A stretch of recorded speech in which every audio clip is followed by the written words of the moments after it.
estamos de regreso, vamos a pasar al tema que estamos debatiendo a lo largo de esta semana. Es sobre la violencia en México, de dónde venimos y hacia dónde vamos. En esta ocasión están con nosotros dos expertos en la materia, Alejandro Ope, qué bueno que estás con nosotros, Alejandro, y Francisco Rivas. Francisco, gracias por venir. Bueno, parte de, hay que decirlo, de que estemos debatiendo esto, la culpa la tiene el señor Ope, porque acaba de sacar, hablando de la revista Nexos, un artículo que ya glosó con todo detalle el doctor Aguilar Camín el otro día, el lunes, donde tú tratas de poner en blanco y negro pues todo lo que hemos aprendido, ¿no? En estos años de violencia en México, ¿no? Sí, no sé si todo lo que hemos aprendido, pero al menos fue un intento por problematizar el fenómeno de la violencia, sobre todo la escalada de violencia que vivimos a partir de 2007. Así es. Ahora, el tema que quiero tratar con ustedes, y que ya lo traté el otro día contigo, pero sí quisiera entrarle más a profundidad, porque es un tema que me da en lo personal mucho coraje, que es el tema del secuestro. Y les digo por qué, bueno, no solamente porque es un crimen espantoso, ¿no? Muy pernicioso, sino, caray, porque llevamos desde los años 90 hablando del secuestro y tratando de resolver el secuestro, y no acabamos de resolver el secuestro. De hecho, estamos, Francisco, en quizá el peor problema, el peor año, ¿no? de secuestro que vamos a tener desde hace mucho tiempo, ¿no? En efecto, el tema del secuestro fue el tema que puso a la sociedad civil en acción. Sí. Recordarás, en el 97 fue el año que consideramos como catastrófico en materia de secuestro. Sin embargo, este año apunta a que vamos peor. En las comparativas, los aumentos han sido aumentos sustanciales, a pesar de todas las inconsistencias en materia también de información que tenemos ahí. Porque el secuestro, nosotros construimos, como tú bien sabes, en este estudio que tienes aquí enfrente, construimos una base de datos con base en la información del Secretario Ejecutivo del Sistema Nacional de Seguridad Pública, que tiene una serie de deficiencias muy importantes. Y aún así estamos hablando de que por lo menos se denuncian 4 secuestros al día. Sí. Y eso no nos apunta tampoco a decir cuántas son el número de víctimas, porque el número de secuestros, el número de averiguaciones previas, no necesariamente coincide con el número de víctimas.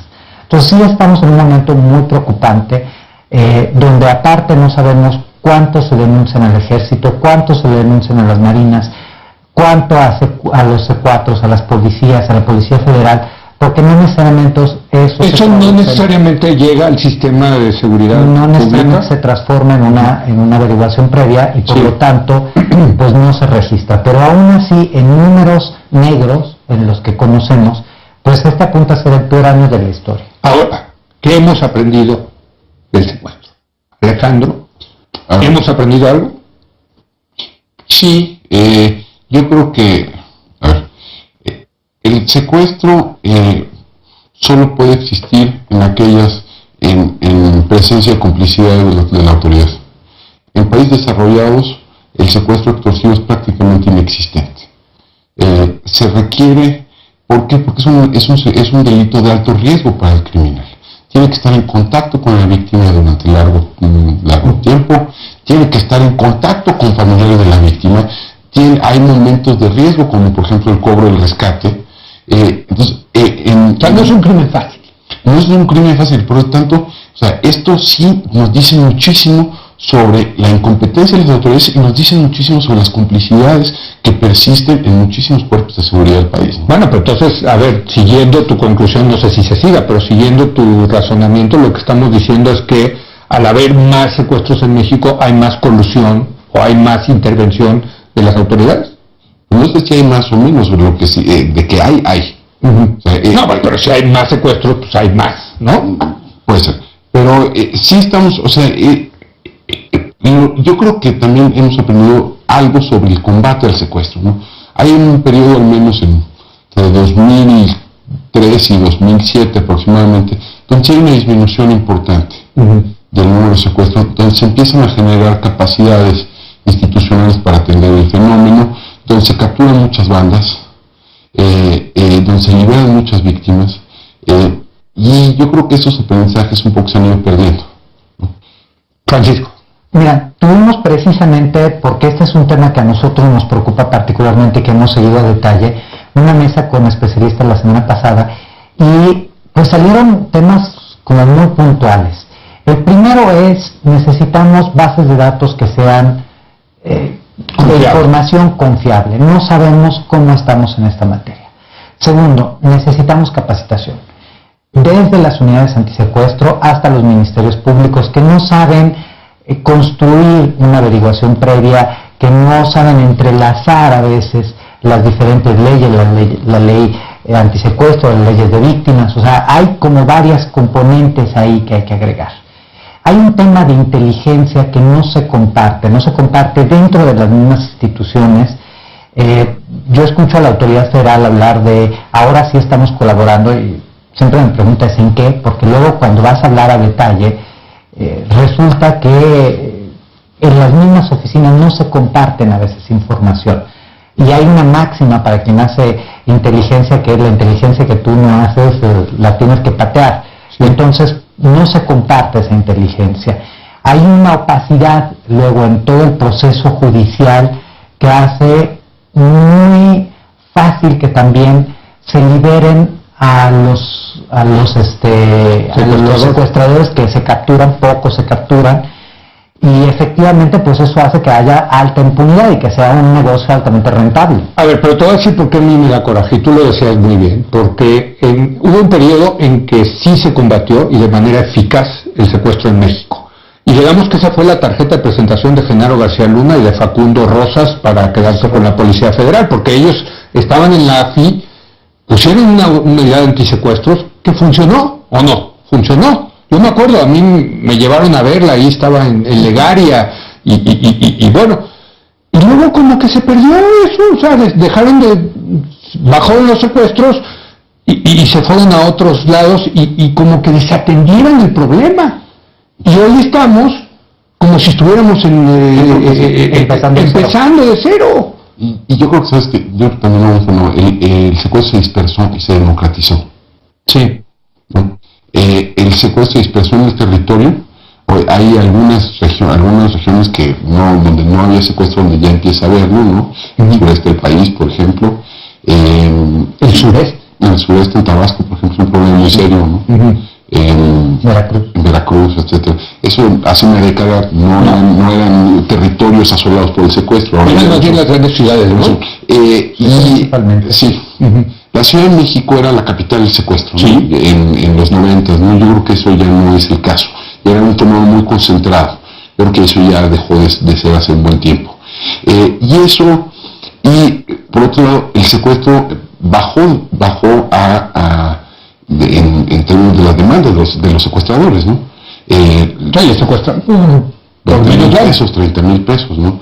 Hay secuestros de esa escala.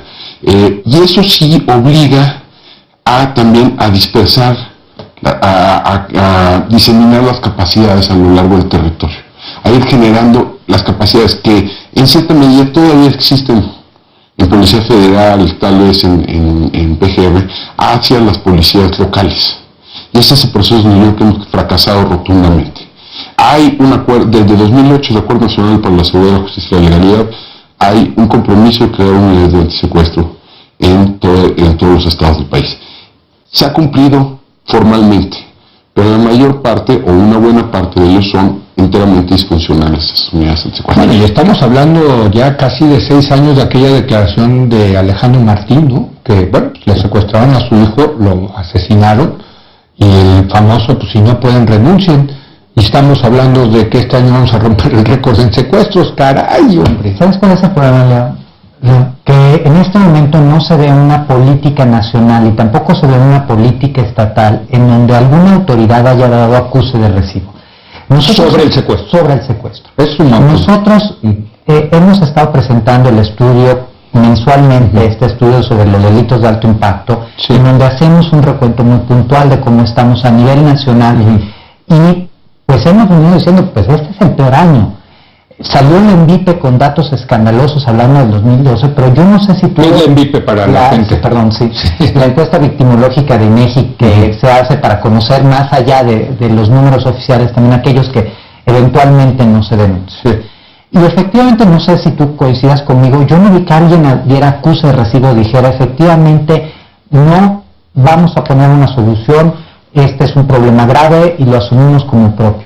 Entidades que tienen desbordado el secuestro, como pueden ser Tamaulipas, Guerrero, Estado de México, pues ninguna entidad de estas, Veracruz, el otro día aquí en la mesa, yo lo traducí con mis colegas de la mesa del lunes, decían, pues es que esto del tema de la seguridad es un tema perdedor, mejor no te metas, o sea, mejor, no estaba diciendo, quiero decir, que no haga nada al respecto, sino que más bien bájale el perfil, no hables, calladito, te ves más bonito. Porque el tema es un tema perdedor, es un tema que no políticamente no te reditúa. Pero si no es en el discurso, tampoco es en las acciones. Vamos a pensar que el discurso fuera un discurso muy parco en ese sentido, pero que existiera una política. Si tú la ves, si haces tú lo que dices es que no hay política. No hay una política fuerte, contundente antisecuestro, asumida con responsabilidad y con colaboración, porque esto no se puede atacar desde un solo estado, desde una sola entidad o solo desde la federación. Eso es lo que te iba a decir, es que el problema del secuestro es que es medio dual, ¿no? Porque es un delito del foro común, pero si se ve que hay participación del puede ser atraído por la PG. Entonces, ¿quién es responsable del tema? Yo creo que todos. Pues cuando es todos es nadie. Sí, en principio, quien debe proporcionar liderazgo en este materia es el gobierno federal. Sí. ¿Tú lo ves así? ¿Tú también? Sí. O sea, si no hay liderazgo del gobierno federal, no va a haber respuesta a nivel estatal. Y los gobernadores efectivamente van a reunir un tema que genera más costos que beneficios políticos.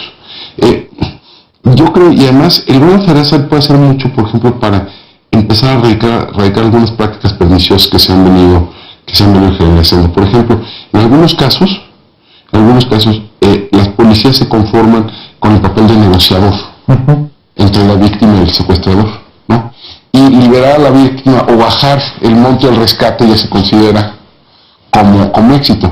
Pues digo, bienvenido a la liberación de la víctima, pero el rol de la autoridad tiene que ser detener a los secuestradores, ¿no? Pero yo he oído a policías que dicen eso, Alejandro, que, a ver, la prioridad aquí es que regrese la víctima con vida. Ya después vemos, ¿no? Esa es sin duda la prioridad, pero no puede ser la única. No puede ser el único objetivo. Tiene que haber un esfuerzo sostenido de desmantelamiento de las bandas que se dedican a este ilícito, ¿no?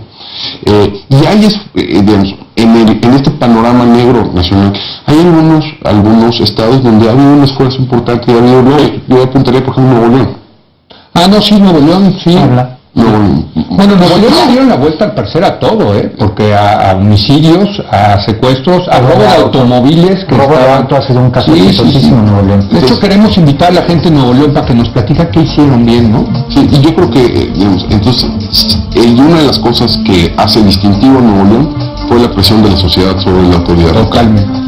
Es otra vez eso. Y es lo mismo en Tijuana y en Ciudad Juárez. O sea, esa es una de las líneas conductoras de todos los casos. Así es. Bueno, pues un último comentario, Francisco. Pues nosotros lo que invitamos es precisamente a que se asuma una responsabilidad. Y sí creemos que debe haber alguien que es el responsable, porque tú dijiste, porque todos son responsables, nadie es responsable. Sí debe haber alguien que tome la batuta y debe ser desde el gobierno federal para una política contundente. Pues debe ser el procurador o el secretario de seguridad, el comisionado. Especializado. Un fiscal antisecuestros. Especializado con coordinación hacia los estados. Eso no sería nada mala idea. Bueno, ¿tú lo ves bien? Sí, es una posibilidad. Pero más allá de cómo se articule la política, tiene que haber primero el reconocimiento de que hay un problema grave. Hasta ahora no creo que haya habido ese reconocimiento. Mientras no haya, no va a haber la respuesta que estamos esperando. Bueno, porque el gobierno sí lo tengo que decir, pues ya nos tenemos que ir. Él dice, bueno, sí ha subido los secuestros porque a lo mejor subió la denuncia de los secuestros. No hay nada que... Bueno, no sabemos, también es una hipótesis, ¿no? Es posible, pero aún si fuera el caso, estaremos hablando de un número pasmoso de secuestros. Así es. Gracias Alejandro, gracias Francisco. Gracias a usted por habernos acompañado y yo lo espero mañana en punto a las 10 de la noche cuando otra vez sea la hora de opinar. Aquí nos vemos.